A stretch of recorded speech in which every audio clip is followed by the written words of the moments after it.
आपका अपना परिवार एग्रीकल्चर वाले चैनल में हार्दिक स्वागत है, अभिनंदन है। आज हम लोग मटर की खेती को बहुत अच्छे तरीके से डिस्कस करेंगे, जो 11th एग्रीकल्चर और 12th एग्रीकल्चर दोनों के लिए बहुत इंपॉर्टेंट है। और बीएससी एग्रीकल्चर में भी मटर की खेती बहुत आती है। और मटर की खेती से हमारे जो एग्जाम होते हैं, यूपीकेटेड बीएससी एंट्रेंस हो गया, हर एग्जाम में यहाँ से क्वेश्चन बहुत ज़्यादा आते हैं। तो यहाँ पे मटर की खेती से हम बहुत विधिवत तरीके से और बोर्ड एग्जाम में आप लोग किस तरीके से लिखना है, हमारे चैनल से जुड़ने पर आप लोगों को एग्रीकल्चर के पेपर में पूरे से पूरे नंबर ला सकते हो। मटर की खेती को पहले हम एक्सप्लेन करेंगे बहुत अच्छे तरीके से। बस आप लोग हमारे चैनल से जुड़े रहिए और जितने भी बच्चे जुड़ते हैं और क्लास को शेयर करते रहिए। और जिस भी बच्चे को अगर हमारी ऑफलाइन कोचिंग ज्वाइन करनी है तो उसका पता है अमर कंप्यूटर के सामने, औरंगाबाद बुलंदशहर। ठीक, अब मटर की खेती का सबसे पहले हमें तो क्या पता होना चाहिए, इसका नंबर 1 वनस्पति नाम पता होने चाहिए।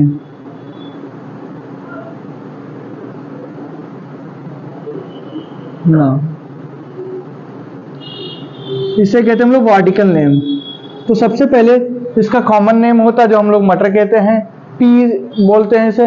और इसका वैज्ञानिक नेम क्या होता है हमारा, पाइसम सटाइवम होता है। क्या होता है, पाइसम सटाइवम होता है, पाइसम सटाइवम सटाइवम। इसके बारे में हमें बेसिक चीज़ तो पता ही होनी चाहिए। ठीक, उसके बाद हमारा हो गया इसकी फैमिली कौन कौन सी थी। फैमिली, फैमिली मतलब कुल।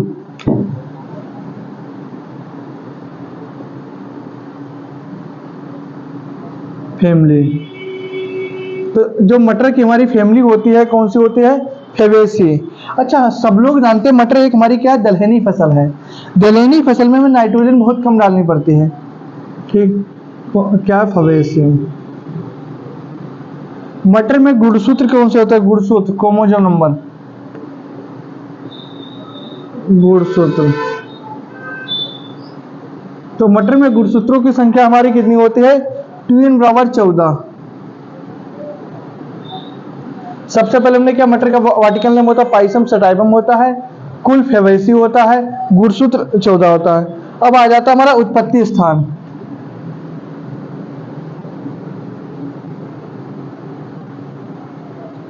उत्पत्ति, ओरिजिन। ठीक, इसकी मटर की उत्पत्ति स्थान क्या बोली जाती है।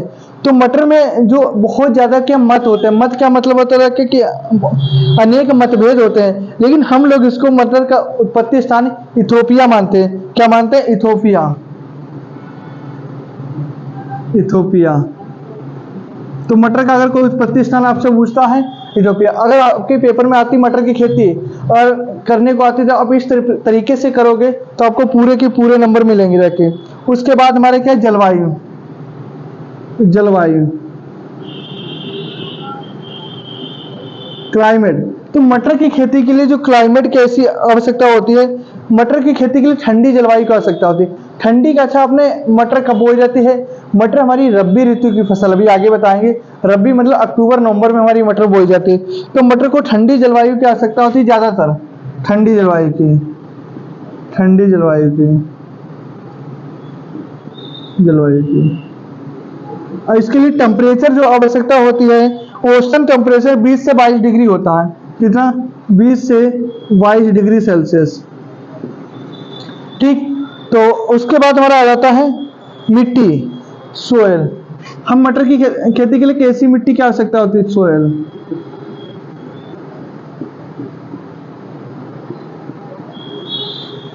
तो मटर की खेती के लिए हमें मिट्टी क्या होती है, ऐसी मिट्टी अच्छी मानी जाती है, दोमट या बलुई दोमट भूमि सर्वोत्तम होती। कैसी, मटर की खेती के लिए दोमट और बलुई दोमट, दोमट या बलुई दोमट, दोमट भूमि सर्वोत्तम। मटर की खेती के लिए कैसे, दोमट या बलुई दोमट भूमि सर्वोत्तम होती है, जिसकी पीएच वैल्यू कितनी होती है, pH value, pH value, pH value कितनी होनी चाहिए, 6 से 7 तक। कितनी, 6 से 7। उसके बाद अब हमें मटर की खेती के लिए वैरायटियां, उन्नत किस्में, उन्नत किस्में, प्रजातियां,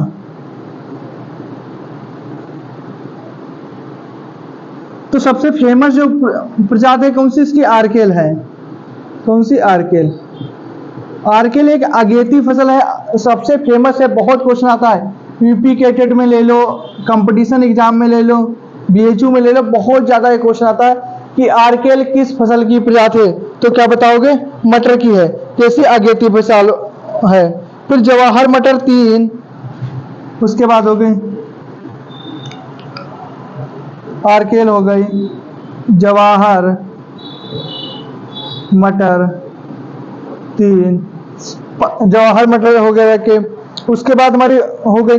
लेकिन जो हम वही वैरायटी लिखाएंगे जो फेमस है और जो बहुत ज्यादा पेपर में कहीं ना कहीं आती है ना।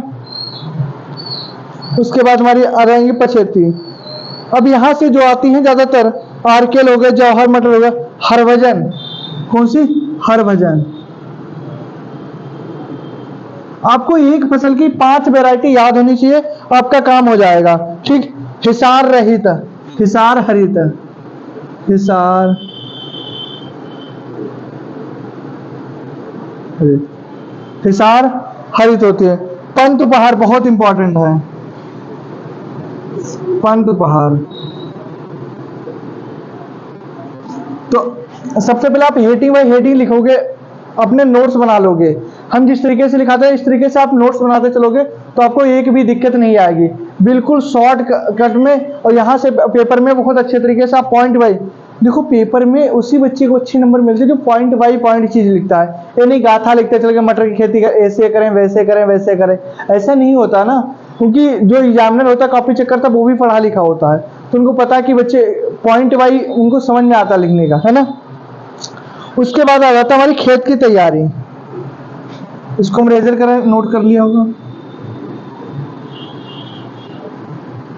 खेत की तैयारी, तो खेत की तैयारी हम लोग कैसे करते हैं भाई, सबसे पहले हम लोग क्या करते हैं, देसी या हल से गुड़ाई कर देते हैं उसकी। क्या, खेत की तैयारी, खेत की तैयारी।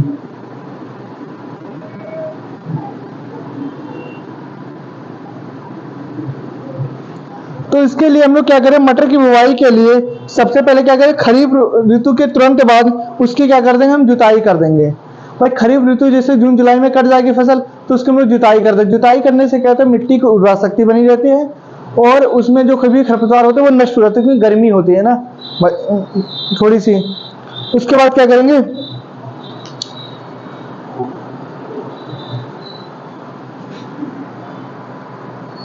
बुवाई के पूर्व, बुवाई के पूर्व 2 से 3 बार देसी हल से,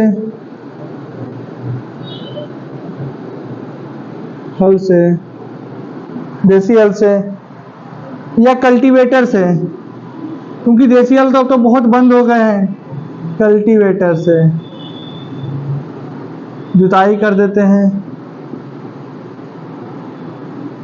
कर देते हैं। ठीक, बुआई के पूर्व 2 से 3 बार देसी हल से क्या या कल्टीवेटर से हम लोग क्या करते हैं, जुताई कर देते हैं। उसके बाद क्या करते हैं, एक बार मिट्टी प्लेट हल से क्या कर देते हैं, इसको फिर से जुताई करते हैं। मिट्टी प्लेट हल क्या करता है, वो मिट्टी को पलट देता है काट कर, है ना। उसके बाद क्या हो जाएगा हमारे लिए, खाद एवं उर्वरक। अगली हेडिंग है खाद एवं उर्वरक,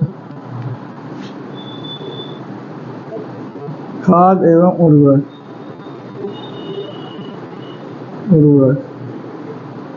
मेनर एंड फर्टिलाइजर।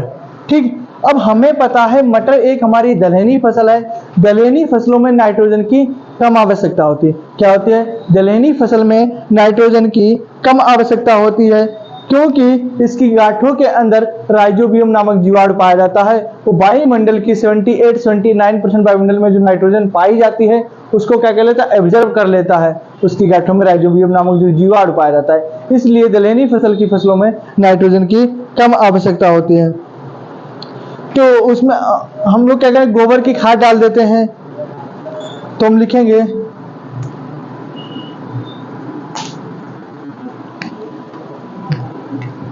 गोबर की खाद, गोबर की खाद, नाइट्रोजन, फास्फोरस, पोटास। अब गोबर की खाद जो हम डालेंगे कितनी, 150 से 200-250 कुंटल प्रति हेक्टेयर। ठीक। नाइट्रोजन हमने बता दिया कि दलहनी फसल इसमें नाइट्रोजन बहुत कम डालेंगे, 15 से 20 किलोग्राम प्रति हेक्टेयर डालेंगे। वहीं पे फास्फोरस और पोटास हम लोग डालेंगे 60 से 70 किलोग्राम प्रति हेक्टेयर और 40 से 50 किलोग्राम प्रति हेक्टेयर पोटास डालेंगे। अब लिखोगे कैसे, देखो पेपर में पहले ऐसे लिखोगे, फिर क्या लिखोगे कि नाइट्रोजन गोबर की खाद को हम लोग क्या करते हैं, बुआई से पहले डाल देते हैं 1-1.5 महीने पहले। फिर उसके बाद क्या हम लोग नाइट्रोजन को डालते हैं और फास्फोरस पोटास को मिलाकर क्या करते हैं, छिड़काव कर देते हैं। उसके बाद इसकी बोने का समय,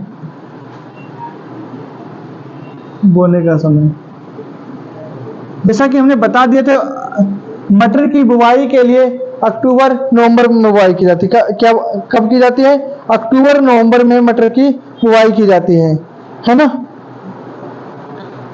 अब मैदानी क्षेत्रों में सितंबर अक्टूबर में भी हो जाती है, अक्टूबर की प्रथम। तो अगर आपसे कोई पूछे कि मटर के बोने का समय क्या है, तो क्या बोलोगे जाके, मैदानी क्षेत्रों में सितंबर अक्टूबर, मैदानी क्षेत्रों में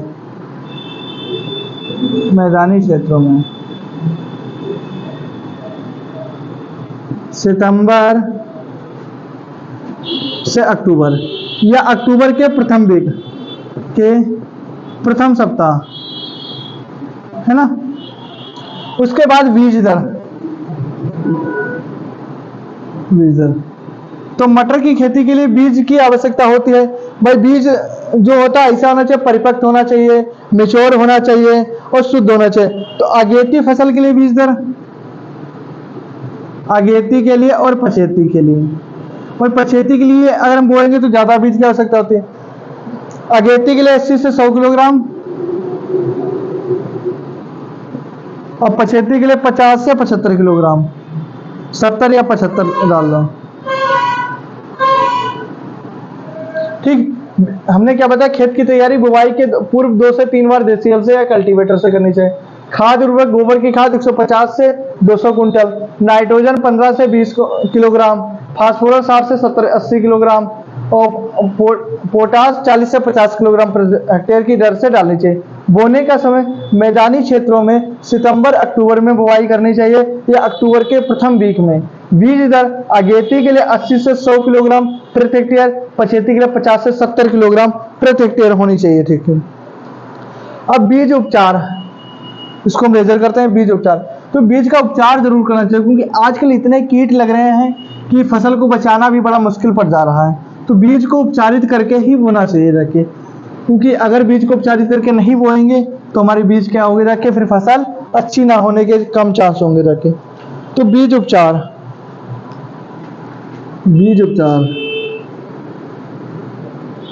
इसे बोलते हैं सीड ट्रीटमेंट। तो इसके लिए बीज को बुवाई करने से पूर्व क्या होता है, फफूंदी नाशक से क्या करना चाहिए, हमें उसे उपचारित करना चाहिए। तो सिस्टेनिक फफूंदी नाशक या वाविस्टीन, कौन, सिस्टेनिक फफूंदी नाशक या वाविस्टीन, सिस्टेनिक फफूंद नाशक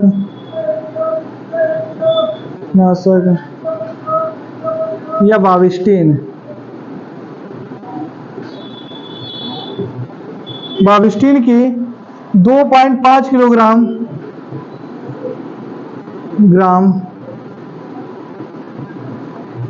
प्रति किलोग्राम के हिसाब से डालनी चाहिए। मतलब जितने किलोग्राम हमारा बीज होगा, 1 किलोग्राम पर कितना होगा, 2.5 किलोग्राम बीज से उपचारित करनी चाहिए। ठीक। उसके बाद बोने की दूरी, डिस्टेंस। तो डिस्टेंस कितना होना चाहिए इसके लिए, row to row, line to line,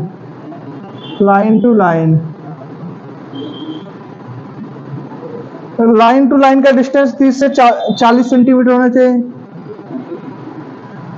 और plant to plant, plant to plant,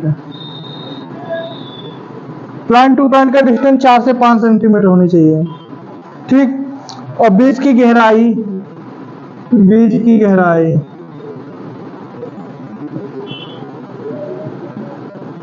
बीज के लिए 4 से 5 सेंटीमीटर की गहराई पर होने चाहिए। इसलिए 4 से 5 सेंटीमीटर की वो करनी चाहिए।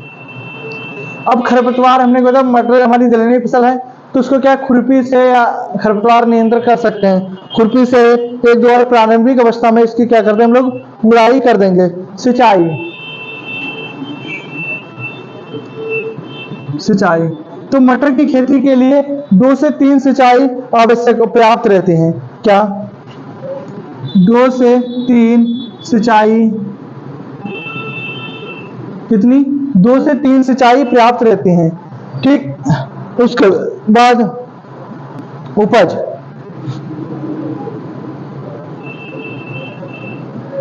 तो मटर की अगर हम अच्छी वैज्ञानिक तरीके से फसल को कराएंगे तो हमारी औसतन उपज 30 से 40 कुंटल प्रति हेक्टेयर, 30 से 40 कुंटल प्रति हेक्टेयर क्या प्राप्त होगी, उपज प्राप्त होगी।